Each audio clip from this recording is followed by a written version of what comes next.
আপোনাৰ নামটো? মোৰ নাম চন্দন মেধি। হয়, যোৱা 5 বছৰত এখন গাঁৱত যিমানখিনি কাম হৈছে সেইখিনি সন্তুষ্ট হয়নে আপুনি? আমি সন্তুষ্ট হোৱা নাছিলোঁ, বৰ্তমান আমি সন্তুষ্ট। হয়। এইটো বিগত বছৰটো আমাৰ যিখিনি আহিব লগা নাছিল এই বছৰ আহিছে, আমি বহুত ভাল পাইছোঁ। আমাৰ এতিয়া ৰাস্তা পদূলি হৈছে, কালভাৰ্ট হৈছে, ঘৰ দুৱাৰ হৈছে, যথেষ্ট প্ৰগ্ৰেছিভ হৈছে এতিয়া আমাৰ অঞ্চলবিলাকত। আৰু বিশেষকৈ ইয়াতে গাঁৱলীয়া এৰিয়া, পিছপৰা এৰিয়া, ৰুৰেল হয়।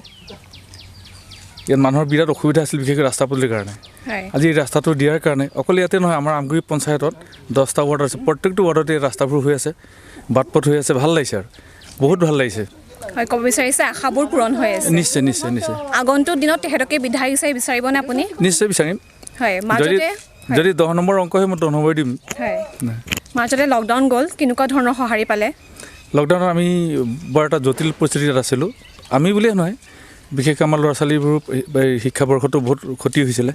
আৰু এই লকডাউনত আমাৰ মানুহৰ যথেষ্ট কষ্টও হৈছিল। তথাপি সেই বিপদৰ সময়তো আমাৰ মন্ত্ৰীগৰাকীয়ে মাজে মাজে আহি আমাৰ ৰাইজক সাক্ষাৎ কৰিছিলে আৰু যাৱতীয় খাদ্যবোৰ আমাক যোগান ধৰিছিলে। তাৰ কাৰণে আমি তেখেতৰ ওচৰত আভাৰী হৈ থাকিম। তেখেতৰ ব্যক্তিত্ব কেনেকুৱা পালে? তেখেতৰ ব্যক্তিত্ব অতি প্ৰশংসনীয়, আমি ভাষাৰে বনাব নোৱাৰোঁ। তেখেত দুখীয়াই হওক, সৰুৱে হওক, ক'লাই হওক, বগাই হওক, যিকোনো ধৰ্ম গোষ্ঠীৰে নহওক কিয়, তেখেতক ফোন কৰিলেই হ'ল, তেখেত আহিবই। আৰু তেখেত নিজেও আমাৰ লগত যোগাযোগত থাকে, আমিতো থাকোৱেই।